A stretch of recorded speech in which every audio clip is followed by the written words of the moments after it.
no evidence, and they're careful not to say they're not closing the case, they're suspending the case. She could have been sexually assaulted. He's careful to use those words, but so far no evidence.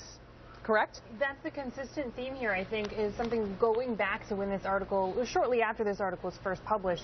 Even her friends came out and said her story has changed a lot over time. And you heard Chief Longo talk about inconsistencies, not just in the rape that she reported, but now we're learning something new today, which is this second physical assault by 4 men that she says happened to her also on campus in April of 2014. And again, he said that they just couldn't corroborate her story. There were too many inconsistencies. Now, I think that what the other side of this, Brooke, is that rape victims often do change their stories. They often remember things over time. Advocates have told me this is very common. This isn't something that automatically shows that you're lying. And so I think that's why you heard Chief Longo say they're going to keep this case open. The key here being that she's not cooperating. That was my question to you. She'll cooperate and they can move it forward. Let's just, rape and sex assault that is a problem on college campuses nationwide. I just want to italicize that, bold that for everyone right now. But in this conversation, my question to you would be, if she finally shows up at the Charlottesville Police Department, this young woman who's had allegedly these horrendous things to her, she's there with the dean of the student, she's there with a lawyer, she doesn't want to give a statement, she never gives a statement. Initially, she didn't even want to go into any sort of criminal justice system, didn't want to deal with it. My question to you would be why? And I want to be very careful here. We have to be very careful. We have to be very careful here. I want to be very careful because it is not unusual for a sexual assault victim to pull out of the criminal process, to recant, because of a lot of reasons. Sometimes they can't deal with the probing that occurs. They don't want to submit to a rape kit. They're embarrassed. They know that they will be scrutinized, quite frankly. And so that in and of itself, as Sarah said, doesn't make this young woman a liar. Right. But I think if you look at the statistics, and some of the statistics of false reports of rape are a bit squishy, but if you look at the FBI statistics, only about 2% of rapes that are reported are false.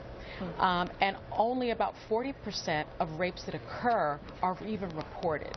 And so the suggestion that she just sort of made this entire thing up flies in the face of the statistics. Women generally do not falsely report rape. That being said, I think it's pretty clear that, one, she is not cooperating, sort of withdrew from the system, and I think it's also very clear from this chief's comments that it appears that so much time was lost after this alleged rape that the police could not corroborate what happened. And that really is the bigger issue here. Because rape victims are reluctant to cooperate with police and report these things, schools, college campuses should not be taking the lead when it comes to sexual assault.